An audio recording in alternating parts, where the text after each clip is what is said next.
அனைவருக்கும் வணக்கம். இந்த 2026ஆம் வருடத்தில் மே மாதம் நம்மளோட ராசிக்கு எந்த மாதிரியான சிறப்பு பலன்களை தரப்போகுது அப்படிங்கிறத இப்போ நம்ம டீப் அண்ட் கிளியராக பார்க்கலாம்.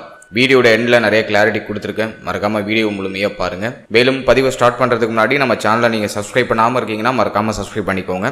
அப்படியே பக்கத்தில் இருக்க பெல் சிம்பிளி கிளிக் பண்ணி நோட்டிஃபிகேஷனையும் ஆன் பண்ணி வச்சுக்கோங்க. அப்போ தான் நாங்கள் பதிவிடக்கூடிய பதிவுகள் அனைத்தும் உங்களுக்கு உடனுக்குடனே நோட்டிஃபிகேஷனாக கிடைக்கும்.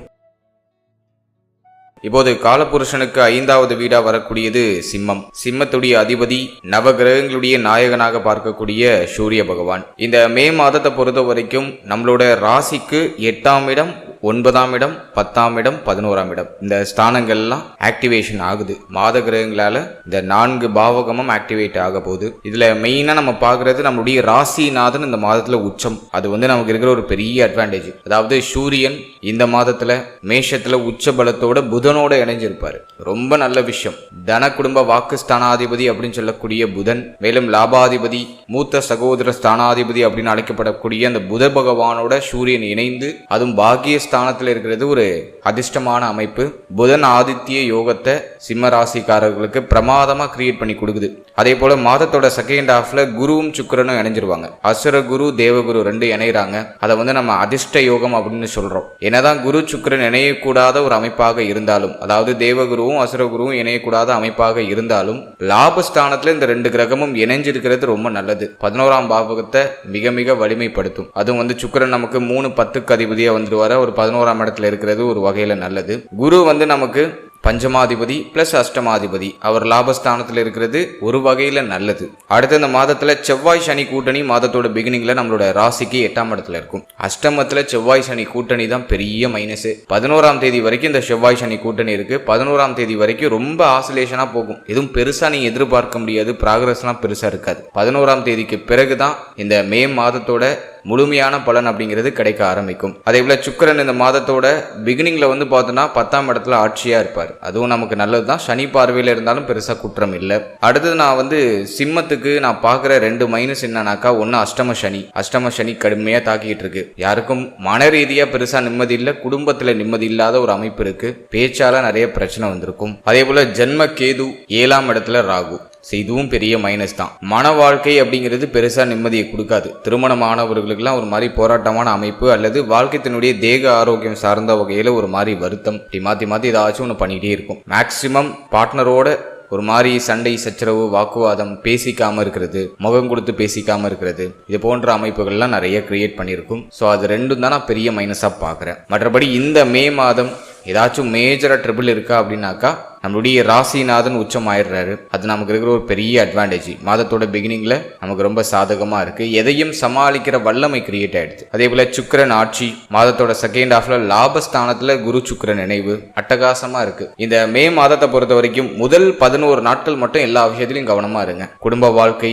மன வாழ்க்கை, திருமண முயற்சி, திருமண வாழ்க்கை, உங்களுடைய தேக ஆரோக்கியம், வண்டி வாகனங்களை பயணிக்கக்கூடிய நபர்கள் வண்டி வாகனங்களை பயணிக்கும் போது கவனமா இருக்கணும். உங்களுடைய முக்கிய முடிவுகள், முக்கிய மாற்றங்கள், மேலும் ஸ்டூடெண்ட்ஸ் இந்த மே மாதத்துல 11ஆம் தேதி வரைக்கும் எதுவும் முக்கிய மாற்றம், முக்கிய முடிவுகள் எதுவும் செய்யாம இருக்கிறது பெஸ்ட். ஒன்ஸ் செவ்வாயுடைய பெயர்ச்சிக்கு பிறகு நீங்க எடுக்கிற முடிவுகள் பிரமாதமான வெற்றியை கொடுத்துரும். என்னதான் அஷ்டம சனி நடந்தாலும், முயற்சிகள்ல நிறைய தடை தாமதத்தை கொடுத்தாலும், மன சோர்வு அதிகமா கொடுத்தாலும், 11ஆம் தேதிக்கு பிறகு நீங்க எடுக்கிற முயற்சிகள் பிரமாதமான வெற்றியை கொடுத்துரும். பாகியஸ்தானத்துல உங்களுடைய ராசிநாதன் பிளஸ் உங்களுடைய ராசிக்கு யோகாதிபதி அப்படின்னு சொல்லக்கூடிய 4, 9க்கு அதிபதியாக வரக்கூடிய செவ்வாய், மேலும் செவ்வாய் ஆட்சி அடைகிறது, சூரியனோட இணைகிறது, அட்டகாசமான ஒரு அமைப்பு. மேலும் 2, 11க்கு அதிபதியாக வரக்கூடிய புதன். ஸோ இந்த முக்கட்டு கிரக அமைப்பு நிச்சயமாக உங்களுக்கு ஒரு உயர்தரமான நற்பலன்களை கொடுத்துரும். எனவே முக்கிய முடிவு, முக்கிய மாற்றங்கள் இதெல்லாம் இந்த மே மாதத்துல 11ஆம் தேதிக்கு பிறகு நீங்க பிளான் பண்றது உங்களுக்கு நல்ல வெற்றியை கொடுத்துரும். மேலும் இந்த மாதத்துல ஒரு மாதிரி கொஞ்சம் சுறுசுறுப்பா இருப்பீங்க. 11ஆம் தேதிக்கு பிறகு மனசோர்வுலாம் நீங்கிடும். ஒரு விஷயத்த செஞ்சே தீரணும் அப்படிங்கிற அந்த பிடிவாத குணம் அதிகரிக்க ஆரம்பிக்கும். நினைச்சதை சாதிக்கிறதுக்கான வல்லமை பிறக்கும். சிந்தனை தெளிவு கிடைக்கும். முக்கியமான முடிவுகளையும் முக்கியமான மாற்றங்களையும் செய்யறதுக்கு இந்த மாதத்துல 11ஆம் தேதிக்கு பிறகு உங்களுக்கு ரொம்ப சாதகமா இருக்கு. அடுத்தது நீங்க இழந்த பெயர் புகழ் இந்த மாதத்துல உங்களுக்கு 11ஆம் தேதிக்கு பிறகு திரும்ப கிடைச்சிடும். உங்களுடைய மதிப்பு மரியாதை உயரப்போகுது, உங்களுடைய பேச்சுக்கு மரியாதை உயரப்போகுது. அதே போல தொழில் உத்தியோகம் இது ரெண்டையும் நம்ம ரிசர்ச் பண்ண வரைக்கும் 11ஆம் தேதி வரைக்கும் கொஞ்சம் ஸ்ட்ரகிளா தான் இருக்கு. 11ஆம் தேதிக்கு பிறகுதான் தொழில் உத்தியோகத்துல பிரம்மாண்டமான வளர்ச்சியும் நல்ல முன்னேற்றமும் தென்படுது. காரணம் என்ன அப்படின்னா, என்னதான் நம்மளுடைய ஜீவனாதிபதி ஆட்சியாக இருந்தாலும் சனி பார்வையில் இருக்காரு, அது ஒரு சின்ன மைனஸ். அடுத்து செவ்வாய் நமக்கு 4, 9க்கு அதிபதியா வராரு. என்னதான் இந்த மாதத்துல சூரியன் உச்சமா இருந்தாலும் சூரியனுக்கு வீடு கொடுத்த கிரகம் ஆகிய செவ்வாய் 8ஆம் இடத்துல மறைஞ்சிடுறாரு. மேலும் 9ஆம் இடத்துக்கு 12ஆம் இடத்துல மறைகிறாரு, அது இன்னொரு சின்ன ஒரு குற்றம். எனவே 11ஆம் தேதிக்கு பிறகு செவ்வாய் நம்மளுடைய ராசிக்கு 9ஆம் இடத்துல ஆட்சியாகும் போது இந்த தொழில் உத்தியோகம் சார்ந்த வகையில் எடுக்கக்கூடிய முயற்சிகள் எல்லாமே பிரம்மாண்டமான வெற்றியை கொடுத்துரும். அது வரைக்கும் தொழில் உத்தியோகத்தில் ஒரு மாதிரி நெருக்கடி அமைப்புகள் இருக்கும். 11ஆம் தேதிக்கு பிறகுதான் தொழில் உத்தியோகத்தில் நல்ல மாற்றம் அப்படிங்கிறது தென்படுது. எனவே இந்த மே மாதத்தை பொறுத்த வரைக்கும் உத்தியோகம் சார்ந்த வகையில் 11ஆம் தேதி வரைக்கும் சற்று கவனமா இருக்கணும். அவசர முடிவு, அவசர மாற்றம், இருக்கிற வேலையை விட்டுட்டு புதுசா ஒரு வேலை தேடலான்னு பிளான் பண்றேன், வேலையை மாற்றம் செய்யலான் இருக்கேன் அப்படின்லாம் நீங்க நினைக்கிறது தப்பு கிடையாது. அந்த ஆக்ஷனை 11ஆம் தேதிக்கு பிறகு பண்ணுங்க, பெஸ்ட் ரிசல்ட் கிடைக்கும். 11ஆம் தேதி வரைக்கும் இருக்கிறத பல்ல கடிச்சு நகர்த்துறது பெஸ்ட். அதே போல இந்த மாதத்துல 11ஆம் தேதிக்கு பிறகு உத்தியோகம் இல்லாதவர்களுக்கு நல்ல வேலை வாய்ப்பு கிடைச்சிரும். தாராளமா முயற்சி பண்ணலாம். இந்த மாதத்துல வேலை இல்லாம இருக்கிறவங்களுக்கு நல்ல வேலை கிடைச்சிரும். முயற்சிகளை செய்யுங்க, உறுதியாக வெற்றி உண்டு. இந்த மாதத்தை மிஸ் பண்ணிடாதீங்க. உங்களுடைய ராசிநாதன் பலமா இருக்காரு. அடுத்தது உங்களுடைய ராசிக்கு 10ஆம் இடத்துக்கு தான் பயிற்சி ஆகிறாரு. எனவே தொழில் சிந்தனை, உத்தியோக சிந்தனை எல்லாம் நிறைய பேருக்கு அதிகரிக்க ஆரம்பிக்கும். வேலையில மாற்றங்களை செய்யறதுக்கு தயாராவாங்க. 11ஆம் தேதிக்கு பிறகு நீங்க உத்தியோக ரீதியை என்ன மாற்றம் செஞ்சாலும் சரி, பெஸ்ட் ரிசல்ட் கிடைக்கும். 2வது விஷயம் நான் சொல்றது, தேவையில்லாத அதிகமான குழப்பத்தை விட்டுருங்க. ஓவர் திங்க் பண்றது தான் இந்த மாதத்துல உங்களுக்கு இருக்கிற ஒரு பெரிய மைனஸ். ஆல்ரெடியே நிறைய சிம்மராசிக்காரர்களுக்கு அப்படிதான் போயிட்டு இருக்கு. ஓவரா திங்க் பண்ணி உணர்ச்சி வசப்பட்டு கோவப்பட்டு தனக்கு இருக்கிற வாய்ப்புகளை தானே தட்டி கழிக்கிற மாதிரியான சூழ்நிலைகளை இவங்களே உங்களுக்கு கிரியேட் பண்ணிக்கிறாங்க. எனவே இந்த மே மாதத்துல சிம்மராசிக்காரர்கள் கோபம், உணர்ச்சி வசப்படுறது, ஓவரா திங்க் பண்றது, யாராச்சும் ஒன்று சொல்லிட்டாங்கன்னா அந்த மாதத்துல அதை நினைச்சு ரொம்ப யோசிச்சுக்கிட்டே இருப்போம். யாராச்சும் ஒரு விஷயத்த கோபமா அவங்க கிட்ட சொல்லிட்டா போதும், அப்படியே அதையே ரிப்பீட்டடா அசை போட்டு அந்த கோபத்தை இன்னும் மெருகேற்றிக்கிட்டே இருப்போம். அதெல்லாம் அந்த மாதத்துல இருக்க வேண்டாம். ஜஸ்ட் மைண்டை பிளாங்கா வச்சுக்கோங்க, புத்துணர்ச்சியா ஃபீல் பண்ணுங்க. எந்த இடத்துல உங்களுக்கு அதிகமா கோபம் வருதோ, எந்த இடத்துல உங்களுக்கு அதிகமா உணர்ச்சி வசப்படக்கூடிய அந்த மனநிலை வருதோ அந்த இடத்துல நல்லா ஒரு 10 வாட்டி நல்லா மூச்சை இழுத்து விடுங்க, நல்லா மூச்சு பயிற்சி பண்ணுங்க. அது அப்படியே சாந்தமாகும், மனம் உங்களுடைய கண்ட்ரோலுக்கு வரும். எனவே இந்த மாதத்தை பொறுத்த வரைக்கும் சிம்மராசிக்காரர்கள் ஓவரா திங்க் பண்றதை குறைச்சிட்டாலே பெஸ்ட் ரிசல்ட் இந்த மாதத்துல உறுதியா உங்களுக்கு உண்டு.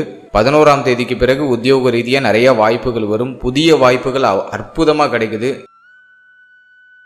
வெளிநாடு, வெளி மாநிலம் போகணும்னு பிளான் பண்றீங்கன்னா இந்த மாதம் உங்களுக்கு அட்டகாசமா இருக்கு. முயற்சி செய்தால் உறுதியா வெற்றி உண்டு. 9ஆம் பாவகம் இயங்குறதுனால, 9ஆம் அதிபதி ஆட்சி ஆகிறதுனால தாராளமா முயற்சிகளை செய்யலாம். வெளிநாடு, வெளி மாநிலம் சென்று சம்பாதிக்கிறதுக்கான பாக்கியம் இந்த மாதத்துல நிறைய பேருக்கு கிரியேட் ஆகுது. ரொம்ப நாளா முயற்சி செஞ்சு தடைப்பட்டுட்டே இருந்துச்சுன்னு வருத்தப்பட்டு இருந்தீங்களா, இந்த மாதத்துல ட்ரை பண்ணா நல்ல ரிசல்ட் கிடைச்சிடும். எனவே உத்தியோக வாய்ப்புகள், உத்தியோகத்துல நல்ல மாற்றம் இதெல்லாம் தேடி வருது. தொழில் ரீதியா பார்க்கும்போது நிறைய சிம்மராசிக்காரர்கள் பணத்தை ஒரு மாதிரி இன்வெஸ்ட் பண்ணிட்டு ஏதாச்சும் ஒரு விஷயத்துல போய் லாக் ஆன மாதிரி ஒரு அமைப்புல இருக்காங்க. எனவே தொழில் ரீதியா இந்த மாதம் எதுவும் உங்களுக்கு பெருசா தொய்வா இல்லை, பிரச்சனையா இல்லை. 11ஆம் தேதிக்கு பிறகு தொழில படிப்படியான முன்னேற்றங்கள்லாம் தென்பட ஆரம்பிக்கும். தொழில் ரீதியா ஒரு நல்ல லாபம் கிடைக்க ஆரம்பிக்கும். நிறைய வாய்ப்புகள் தேடி வரும். அதை எல்லாத்தையும் சரியா யூட்டிலைஸ் பண்ணிக்கிறதுக்கு நீங்க தயாரா இருக்கணும். உங்களுடைய உடல், மனம் எல்லாத்தையும் தயார்படுத்துங்க. தொழில் ரீதியா நல்ல முன்னேற்றம் இந்த மாதத்துல உங்களுக்கு உறுதியா உண்டு. டைமே இருக்காது அந்த அளவுக்கு ஒரு மாதிரி தொழில ஒரு மாதிரி பிரஷரா நிறைய கஸ்டமர்ஸ் வரிசையா வந்துகிட்டே இருப்பாங்க. எனவே முடிஞ்ச அளவுக்கு உங்களை தயார்படுத்தி வச்சுக்கோங்க. அடுத்தது லாபம், பொருளாதாரம், இதெல்லாம் நம்ம ரிசர்ச் பண்ண வரைக்கும் 11ஆம் இடத்துல குரு சுக்கிர நினைவு மாதத்தோட செகண்ட் ஹாஃப்ல இருக்கு. 15ஆம் தேதிக்கு பிறகு பொருளாதார ரீதியாக அற்புதமான வளர்ச்சி உண்டு. நிறைய பேருக்கு பணப்புழக்கம் கணிசமா இருக்கும். உடைய நீண்ட நாள் கனவு, நீண்ட நாள் ஆசைகளை இந்த மாதத்துல நிறைவேற்றிப்பீங்க. 11ஆம் இடத்துல குருவும் சுக்கிரனும் இணைகிறதுனால தங்க அணிகலன்கள் வாங்கக்கூடிய யோகம், அதே போல வீட்டுக்கு தேவையான ஆடம்பர பொருட்கள் வாங்கக்கூடிய யோகம், மேலும் ஆடை ஆபரணங்கள் வாங்கக்கூடிய யோகம் நிறைய பேருக்கு இந்த மாதத்துல உருவாக போகுது. எனவே சிம்மராசிக்காரர்களுக்கு இந்த மாதத்துல பொருளாதார அபிவிருத்தி நிறைந்த ஒரு மாதம் தான். பொருளாதார ரீதியா ஒரு அதிர்ஷ்டம் நிறைந்த ஒரு மாதம் தான். பெருசா தொய்வு நிலைகள் எதுவும் இருக்காது. ஆசைகள், தேவைகள், எண்ணங்கள் எல்லாமே பரிபூர்ணமா நிவர்த்தி ஆகும். எனவே பொருளாதார ரீதியா நல்ல வளர்ச்சி உண்டு. அடுத்தது கடன் பிரச்சனை, கடன் சுமை ஏதாச்சும் இருக்குன்னா இந்த மாதத்துல கட்டி முடிக்கிறதுக்கான வாய்ப்புகள் நிறைய கிடைக்கும். மேலும் பிள்ளைகள் சார்ந்த வகையில் இருந்த வருத்தம், கவலை, குழப்பம்லாம் குறைய ஆரம்பிக்கும். பிள்ளைகளுடைய எதிர்காலத்துக்காக நிறைய செலவு செய்வீங்க. பிள்ளைகளுடைய முன்னேற்றம் அப்படிங்கிறது பிரமாதமா இருக்கும். இந்த மாதத்துல பிள்ளைகள் உங்களுடைய சொல் பேச்சை கேட்டு நடப்பாங்க. அதனால உங்களுக்கு ஒரு நிம்மதியும் மகிழ்ச்சியும் பரிபூர்ணமா கிடைக்கும். மேலும் இந்த சிம்மராசிக்காரர்களுக்கு இந்த மாதத்துல திருமண முயற்சி அப்படிங்கிறது கொஞ்சம் தள்ளி போடுறது நல்லது. திருமண முயற்சிலாம் பண்றீங்க அப்படின்னா இந்த மாதம் அதுக்கு ஃபேவரா இல்லை, கொஞ்சம் அதெல்லாம் தள்ளி போடுறது நல்லது. ஆல்ரெடி 7ஆம் அதிபதி 8ஆம் இடத்துல குற்றவியல் ஸ்தானமா பாவிக்கப்படக்கூடிய 8ஆம் இடத்துல இருக்கிறது ஒரு வகையில குற்றம். இந்த மாதத்துல செவ்வாயோட இணைஞ்சிருக்கிறதுனால அட்லீஸ்ட் இந்த மாதத்தோட ஃபர்ஸ்ட் ஹாஃப் 15ஆம் தேதி வரைக்கும் திருமண முயற்சிகள்லாம் கொஞ்சம் தள்ளி போடுறது பெஸ்ட். 15ஆம் தேதிக்கு பிறகு திருமண முயற்சிகள் ஒரு நல்ல ரிசல்ட்டை கொடுக்கும். அதுவும் தடை தாமதத்தோட தான் கொடுக்கும். பெருசா பெரிய ப்ராக்ரஸ் எதிர்பார்க்க முடியாது. அதே போல மன வாழ்க்கைன்னு நம்ம எடுத்து ரிசர்ச் பண்ணோம்னா இந்த மாதம் பர்டிகுலரா நம்ம பார்க்கும்போது வாழ்க்கை துணையோட ரொம்ப கவனமா இருக்கணும். வாழ்க்கை துணை மேல அடிக்கடி கோவம் வரும். சண்டை, சச்சரவு, வாக்குவாதம்லாம் காரசாரமா இருக்கும். ஏன் அப்படின்னாக்கா 2ஆம் இடத்துல செவ்வாய் சனியுடைய பார்வை இருக்கு. அது பெரிய குற்றம். எனவே உங்களுடைய வார்த்தைகள்ல ரொம்ப கவனமா இருக்கணும். பேசக்கூடாத வார்த்தைகள்லாம் அந்த மாதத்துல உபயோகப்படுத்துறதுக்கான வாய்ப்பு இருக்கு. எனவே வார்த்தைகள்ல கவனம், நிதானம் தேவை. உங்களுடைய வார்த்தைகள்ல கோபம் அதிகமா இருக்கும். அப்படியே ரொம்ப சவுண்டா கத்துறது, இது போன்ற அமைப்புகள்லாம் சற்று அதிகமா இருக்கும். எனவே குடும்பத்தை அனுசரிச்சு போய்க்கணும். வாழ்க்கை துணையோட கொஞ்சம் அனுசரிச்சு, எதுவும் சின்ன பிரச்சனையை பெருசாக்காம முடிஞ்ச அளவுக்கு எல்லாத்தையும் சாந்தமா ஹேண்டில் பண்றது ரொம்ப நல்லது. சனிக்கிழமையிலையும் வெள்ளிக்கிழமையிலையும் இந்த மாதத்துல மௌன விரதம் இருக்கிறதுக்கு முயற்சி பண்ணுங்க. அது பெஸ்டா இருக்கும் உங்களுக்கு.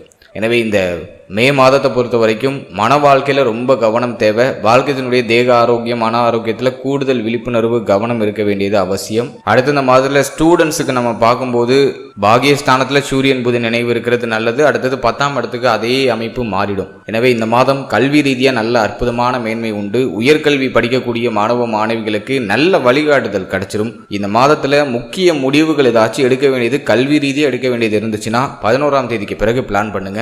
11ஆம் தேதி வரைக்கும் பொறுமை தேவை. 11ஆம் தேதிக்கு பிறகு கல்வி சார்ந்த விஷயம், இதில் அற்புதமான மேன்மையும் அற்புதமான முன்னேற்றமும் உறுதியாக மாணவ மாணவிகளுக்கு உண்டு.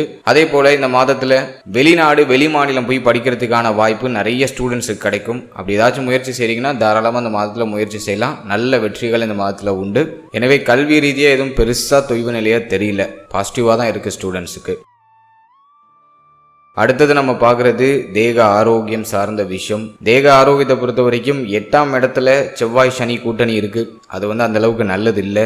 தேக ஆரோக்கியத்துல கூடுதல் கவனம் செலுத்த வேண்டிய ஒரு மாதம். உணவு முறைகள்ல ரொம்ப கவனமா இருக்கணும். நீங்க சாப்பிட்ற உணவு அப்படிங்கிறது உடலுக்கு ஒத்துக்காம போறதுக்கான வாய்ப்பு அதிகபட்சமா இருக்கு. அது மட்டும் இல்லாம இந்த வண்டி வாகனங்களில் பயணிக்கும் போது ரொம்ப கவனமா இருங்க. வாகனங்களில் பயணம் செய்யும் பொழுது இந்த மாதத்துல ரொம்ப எச்சரிக்கையா இருக்கணும். கரெக்டா அந்த தலைக்கவசம் அணிஞ்சுக்கிறதுலாம் ரொம்ப நல்ல விஷயம். எனவே அதெல்லாம் கரெக்டாக ப்ராப்பராக உங்கள் வண்டி வாகனங்களை இயக்கும்போது கொஞ்சம் சேஃபாக ஜேர்னி பண்ணுங்க. மேலும் இந்த நெருப்பு சம்பந்தப்பட்ட விஷயம், மின்சார சாதனங்கள் சம்பந்தப்பட்ட விஷயம், இதெல்லாம் கையாளும் பொழுது அந்த விஷயத்துலையும் சற்று கவனமாக இருக்கணும். மேலும் செவ்வாய் சனி கூட்டணி இருக்கிறதுனால எலும்பு, ரத்தம் இது சம்மந்தப்பட்ட விஷயங்கள்ல கவனமாக இருக்கணும். நிறைய பேருக்கு ஏதாச்சும் காயங்கள் ஏற்படுறதுக்கு வாய்ப்பு இருக்கு. பிளட் லாஸ் அதிகமாகிறதுக்கு வாய்ப்பு இருக்கு. அது மட்டும் இல்லாமல் எலும்பு, ரத்தம் சம்மந்தப்பட்ட விஷயங்கள்ல ஏதாச்சும் பாதிப்பு நீங்கள் வாய்ப்பு இருக்கு. அதிலெல்லாம் கவனமாக இருக்கணும். இந்த செவ்வாய் சனி கூட்டணி அறுவை சிகிச்சையை காமிக்குது. ஒரு சிலருக்கு அறுவை சிகிச்சை சம்பந்தமான மாற்றங்கள்லாம் செய்யறதுக்கான சூழ்நிலைகள் உருவாவதற்கு வாய்ப்பு இருக்கு. பயப்பட வேண்டாம். அது சம்பந்தமான பிரச்சனை இருக்கிறவங்களுக்கு இது இந்த மாதத்துல இந்த சிம்டம்ஸை காமிக்குது. இந்த மாதத்துல உங்க ஹெல்த்தை கொஞ்சம் கேர்ஃபுல்லா பார்த்துக்கோங்க. உடலை சரியா பராமரிக்க வேண்டியது அவசியம். மேலும் இந்த மாதத்துல ஒரு சிலருக்கு தோல் சம்பந்தமான பிரச்சனை வரலாம். 4ஆம் அதிபதி 8ல இருக்கிறதுனால ஸ்கின் டிசீஸ், தோல் சம்பந்தமான பிரச்சனை வருது. உஷ்ணத்தால ஏற்படக்கூடிய பிரச்சனைகள் வருது. அது மட்டும் இல்லாம ஒரு சிலருக்கு இந்த உஷ்ணம் அதிகமாகி உடல் அந்த அம்மை போடுறது, இது போன்ற தேவையில்லாத பாதிப்புகள் ஏதாச்சும் வரத்துக்கு வாய்ப்பு இருக்கு. எனவே உடலை எப்போதும் குளிர்ச்சியா வச்சுக்கிறதுக்கு முயற்சி பண்ணுங்க. குளிர்ச்சியான ஆகாரங்கள் அதிகமாக எடுத்துக்கிறதுக்கு முயற்சி பண்ணுங்க. 1 and 7ல ராகு கேது இருக்கிறதுனால சரியான தூக்கம் இருக்காது. ஓவரா திங்க் பண்ணிக்கிட்டே இருப்போம். மைண்ட் ஒரு மாதிரி இரிட்டேட் ஆகிட்டே இருக்கும். எதுக்கு கோபம் வருது, எதுக்கு நம்ம ஒரு மாதிரி ரொம்ப டல்லா இருக்கும் அப்படிங்கிறது நமக்கே புரியாது. மேலும் நண்பர்கள், நட்பு வட்டாரம் சம்பந்தப்பட்ட விஷயம், இதுலயும் கொஞ்சம் கவனமா இருக்கணும். இது மட்டும் இல்லாம இந்த மாதத்துல பெரிய பதவியில் இருக்கக்கூடிய மனிதர்களுடைய தொடர்பு கிடைக்கும். அதன் மூலமா ஒரு நல்ல ஆதாயமும் கிடைக்கும். அது மட்டும் இல்லாம இந்த மாதத்துல பெண்கள் மூலமாக ஆதாயம் உண்டு. பெண்கள் மூலமாக உதவி கிடைக்கும். அதெல்லாம் சிம்மத்துக்கு நான் ஒரு பாசிட்டிவா பார்க்கிறேன். ஓவராலாக இந்த மே மாதத்தை பொறுத்த வரைக்கும் சிம்ம ராசிக்காரர்களுக்கு மாதத்தோட ஃபர்ஸ்ட் ஹாஃப் அந்த அளவுக்கு ஃபேவராக இல்லை. 15ஆம் தேதிக்கு பிறகு, குறிப்பா 11ஆம் தேதிக்கு பிறகு நல்ல முன்னேற்றமும் நல்ல மாற்றமும் நீங்க நினைக்கிற விஷயங்கள் சார்ந்த வகையில கிடைக்க ஆரம்பிக்கும். ஆனா இந்த மாதத்துல ரொம்ப கவனம் செலுத்த வேண்டியது தேக ஆரோக்கியம். தேக ஆரோக்கியத்துல எந்த பாதிப்பும் வராம கொஞ்சம் பராமரிப்போடு இருந்துக்கிறது ரொம்ப நல்லது. மேலும் இந்த மாதத்துல நீங்க சனிக்கிழமையில ஆஞ்சநேயர் வழிபாடு செய்யறது ரொம்ப நல்லது. இது செவ்வாய் சனி உடைய அந்த கெடுபலனை கொஞ்சம் குறைச்சு கொடுக்கும். மேலும் பிரதோஷ காலங்களில் சிவபெருமானை வழிபடுவது ரொம்ப நல்லது. அது மன அமைதியும் ஆத்ம திருப்தியும் கொடுக்கும். பிரதோஷ தினங்கள்ல சிவாலயம் போயிட்டு இந்த ஆலயத்துல மனமுருகி வழிபட்டு வாங்க. அது நல்ல மேன்மையை கொடுக்கும். உணவு தானம் பண்றதுக்கும் முயற்சி பண்ணுங்க. ஆன்மீக பயணங்கள் ஏதாச்சும் பண்றதுக்கு முயற்சி பண்ணுங்க. ஸோ அது உங்களுக்கு ஒரு ஆத்ம திருப்தியை பெற்றுக் கொடுக்கும். வாழ்த்துக்கள்.